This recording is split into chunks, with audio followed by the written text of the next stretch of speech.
Vamos lá, terceiro ano do ensino médio. Essa daqui é a aula 2, aula de expansão. Lembrando que as aulas ímpares, elas serão trabalhadas presencialmente na sala de aula, tá? E as aulas pares aqui pelo processo de aula de expansão, esse processo online. Então aqui vocês têm o título Os Muitos Pais dos Pobres, tá? A gente aborda aqui o populismo. Já estudamos populismo? Vocês vão falar, já estudamos populismo, principalmente aqueles alunos que registram alguma coisa, que anotam alguma coisa, vão lembrar que ano passado a gente estudou populismo, mas agora serve como um reforço, tá? Esse processo aí do currículo em ação, onde não trabalha nada mais de forma linear, é reticular, a gente termina aí repassando alguns conceitos, repassando alguns assuntos. Vamos adiante. Conteúdo: populismo e ditadura no Brasil e na América Latina. Caracterizar e identificar o populismo no Brasil e na América Latina é o objetivo.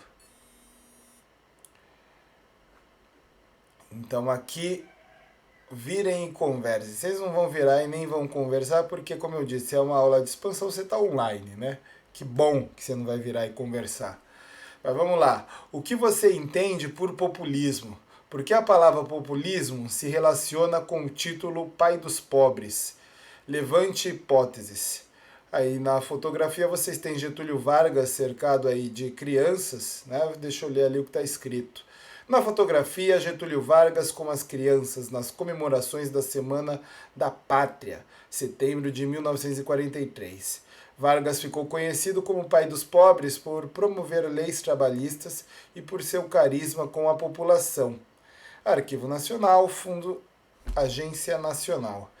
Então, para essa atividade aqui, propõe 5 minutos, tá? Vou... Melhor. Como eu sei que não vou ter ninguém online, vocês estão vendo aí de forma assíncrona. Hoje eu vou pular esses 5 minutos e eu vou dar sequência aqui no material. Mas era bom que forçava vocês a se organizarem, hein? Então vamos manter esses 5 minutos. Então deixa eu pegar aqui o meu cronômetro.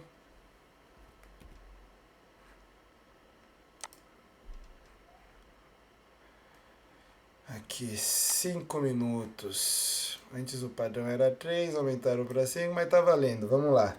Então, 5 minutos aí para vocês responderem o que você entende por populismo, né? E por que a palavra populismo se relaciona com o título Pai dos Pobres. Vai lá, com vocês então. 5 minutinhos.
Vamos continuar aqui.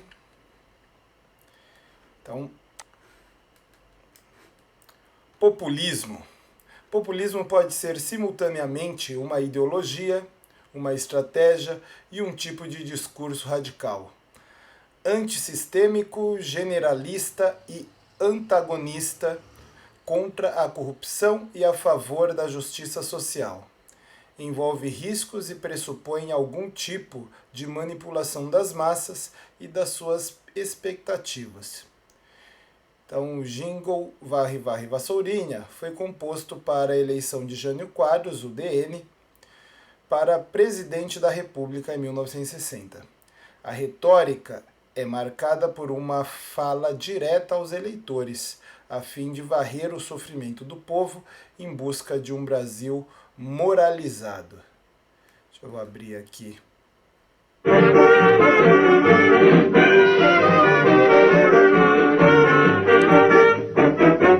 Varre, varre, varre, varre, varre, vassourinha. Varre, varre a bandalheira. O povo já está cansado de sofrer dessa maneira. Jânio Quadros é esperança desse povo abandonado. Jânio Quadros é certeza de um Brasil moralizado.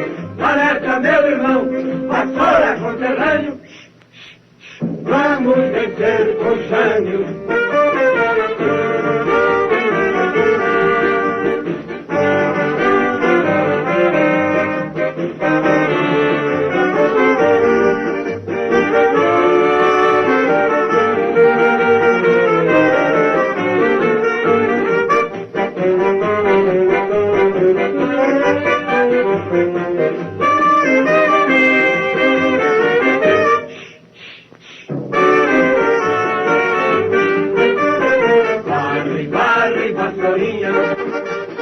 Varre, varre a bandalheira. O povo já está cansado de sofrer dessa maneira. Jânio Quadros é esperança desse povo abandonado. Jânio Quadros é certeza de um Brasil moralizado.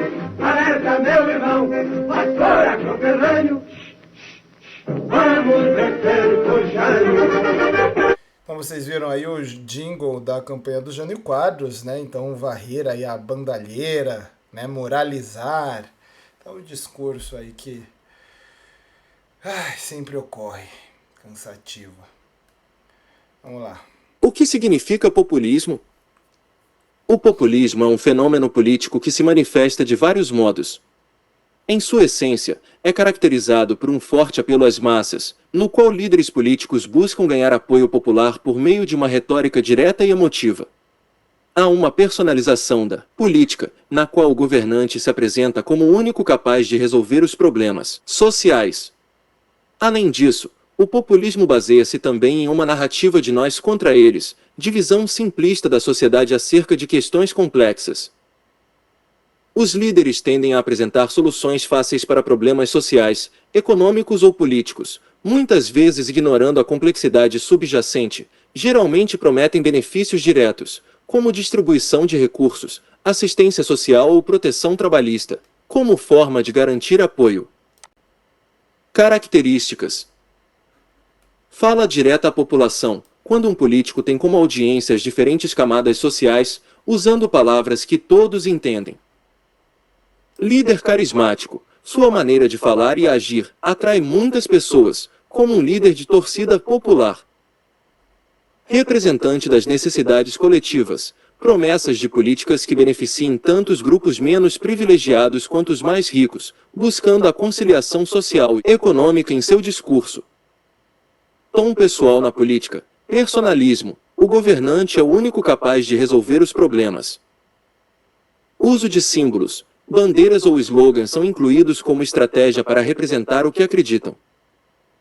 Oferecem mudanças grandes e rápidas, discursos e ações que prometem consertar todos os problemas de uma sociedade. Líderes populistas no Brasil.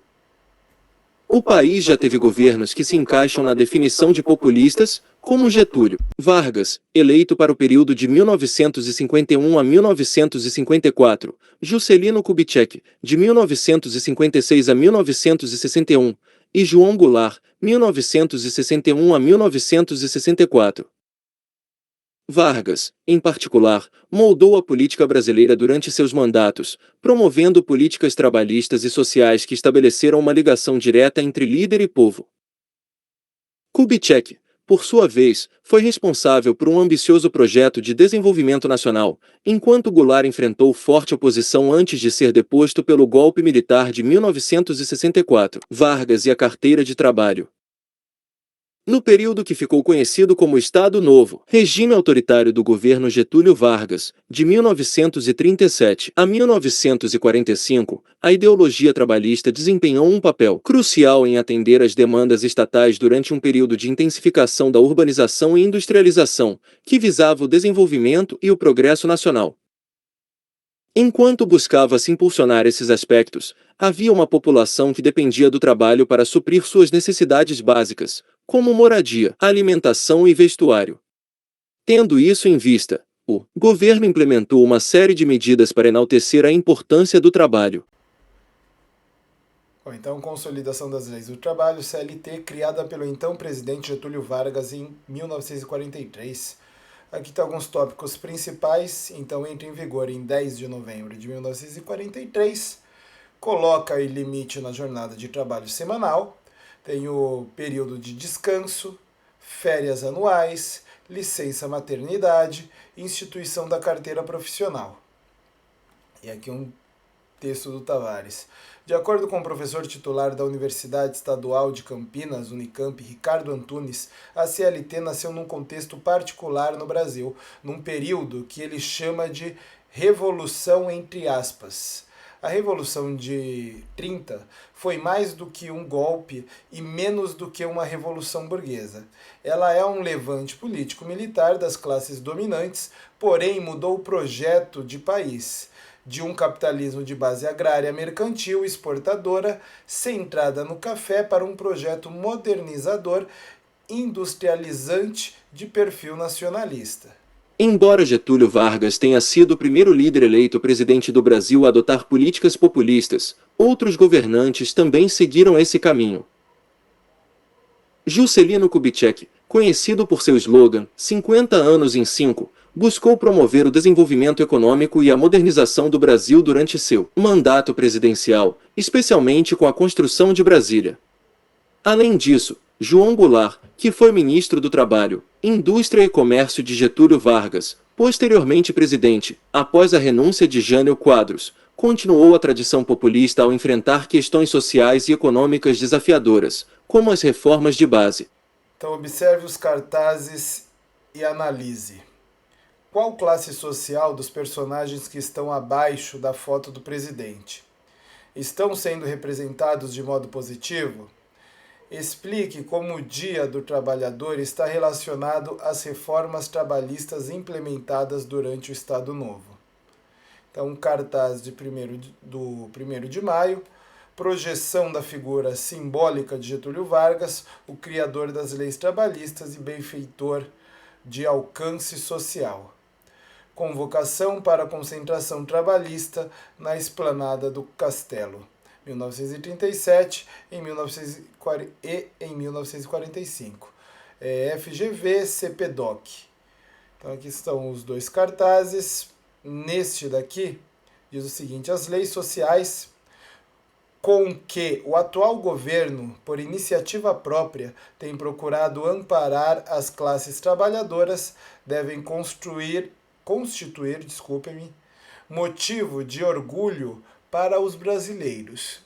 E aqui o outro cartaz: concentração trabalhista na esplanada do Castelo, homenagem ao benemérito presidente Vargas.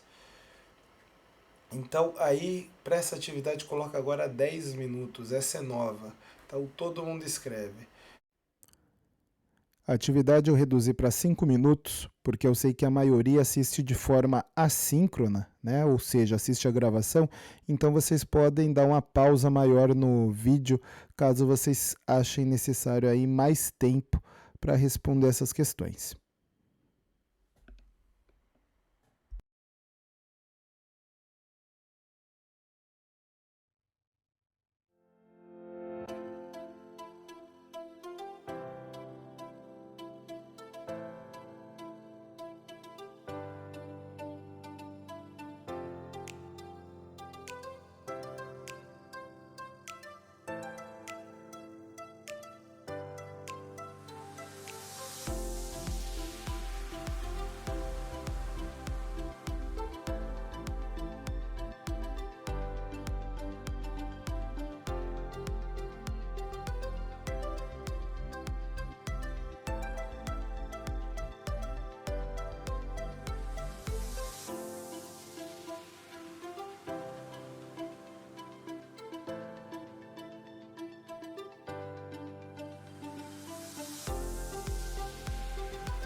Então foram aí 5 minutos, a atividade pedia 10, mas achei exagerado 10 minutos, até mesmo que a gente precisa discutir aí se nessas atividades eu deixo esse tempinho para vocês realmente registrarem, ou se vocês vão assistir sempre de forma remota, né? Sempre de forma assíncrona. Compensa você pegar a gravação, muitas vezes dá essa pausa a você, e eu sigo aqui com esse material. Mas depois a gente discute a respeito. Vamos continuar aqui. Então, correção. Os personagens representados são trabalhadores em atividades industriais, uma vez que usam ferramentas tradicionais da indústria. Um carrinho ou carriola carregando uma bigorna, pás e picaretas. Vale ressaltar que a figura do presidente Vargas estava atrelada a todo momento nas propagandas que enalteciam seu governo, e principalmente aquelas em que o público era de trabalhadores. Revela uma tentativa de relacionar a ideia do trabalho, oferta, mediação das relações, melhorias, leis, desenvolvimento, com sua pessoa, pois trabalhando os cidadãos conseguiriam atender suas necessidades e as de sua família, crescendo individualmente e auxiliando o progresso do país. O Dia do Trabalhador, 1º de maio, era comemorado e associado ao presidente, o benemérito, que significa alguém que é digno de honrarias e homenagens. A palavra servia para enaltecer o governo e as ações do presidente, que criou benefícios trabalhistas. Essas simbologias, criadas por meio do Departamento de Imprensa e Propaganda, o DIP, buscam reafirmar a postura de proximidade com os trabalhadores, que, em troca, deveriam louvá-lo e reconhecer o seu mérito perante avanços de leis e benefícios conquistados. Então, vamos lá, continuando aqui.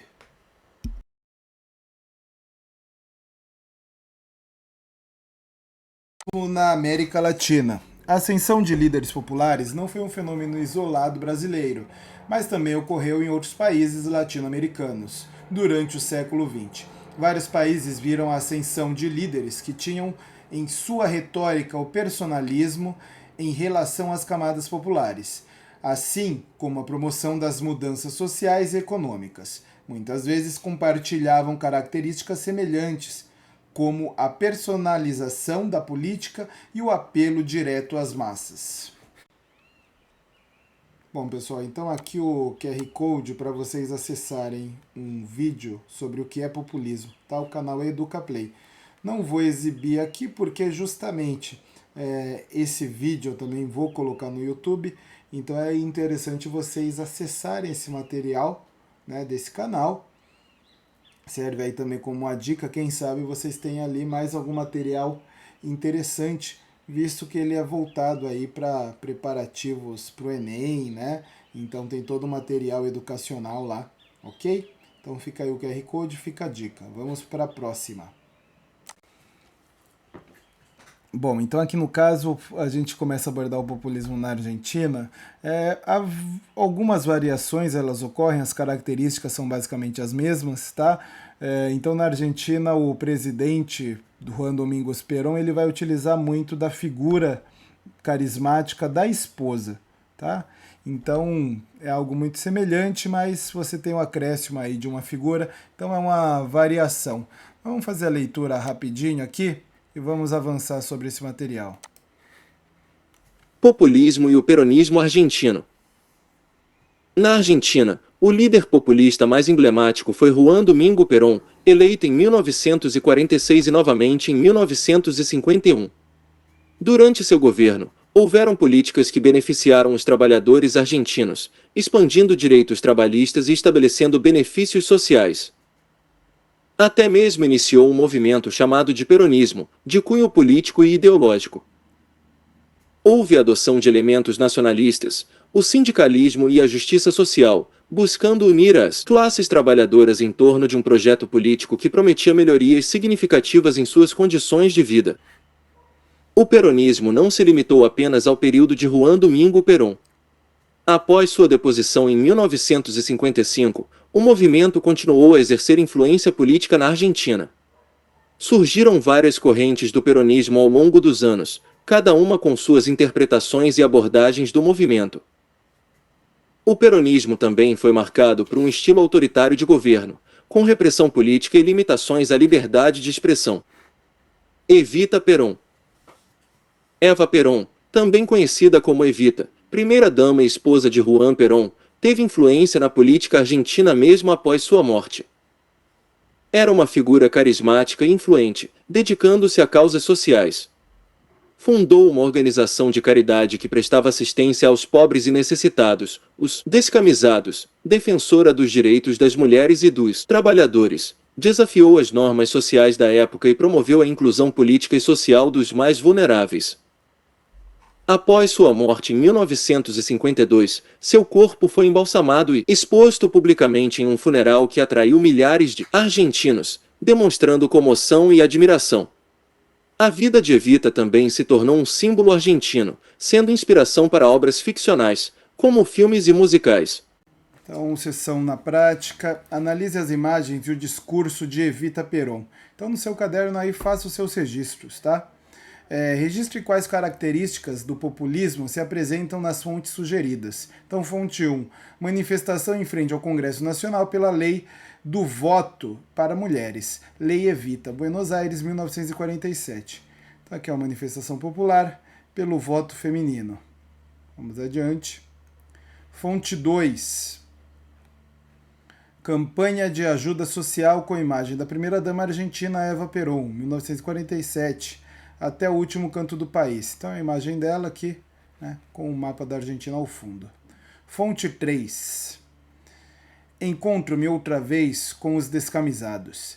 É o povo, são as mulheres, as crianças, os idosos que estão presentes, porque tomaram o futuro em suas mãos e sabem que a justiça e a liberdade somente as encontrarão tendo o general Perón no comando da nação.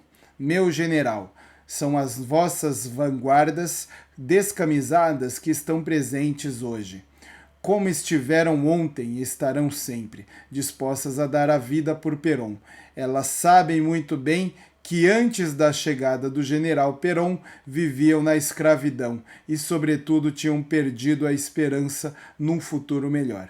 Discurso de Eva Perón, em 22 de agosto de 1951, renunciando à candidatura à vice-presidência da República. Quais características do populismo se apresentam nas figuras sugeridas? Então, aquelas figuras que a gente viu. Vamos ver o que o material propõe para a gente. Eva Duarte Perón, conhecida como Evita, representava a intermediária entre as massas e o líder, ou seja, utilizava seu carisma pessoal na resolução de problemas sociais. A primeira-dama teve um papel fundamental no governo, principalmente nos programas de assistência e apoio social aos denominados descamisados, como é possível identificar na imagem e em seu discurso. Outro aspecto importante na figura de Evita foi a luta pela cidadania da mulher. Fundou o Partido Peronista Feminino, que promoveu o direito ao voto feminino, conquistado em 1947, como é possível observar na fonte 1. Bom, então na sessão que aprendemos hoje, caracterizamos e identificamos o populismo no Brasil e na América Latina, aqui entre parênteses a Argentina. Vimos então que nos dois casos você tem o líder carismático, no Brasil diretamente Vargas, na Argentina, no caso, Perón utilizou a imagem da esposa, né, o carisma ali da esposa. Você tem nos dois casos a supressão dos demais poderes, então tanto do legislativo quanto do judiciário, e esse superpoder aí em cima do executivo. Importante que não foi frisado aí no material, é também um período onde você tem a transição de uma população predominantemente rural para uma população urbana. Tá? Então você tem a sociedade se transformando, o capitalismo se transformando, os meios, né, e o modo de trabalho se transformou. Então você tem a ascensão da indústria, tá, dentro desse contexto. Então, um período de transição, tá, do rural pro urbano. É isso aí, galera. Encerro por aqui. Conversamos em sala de aula.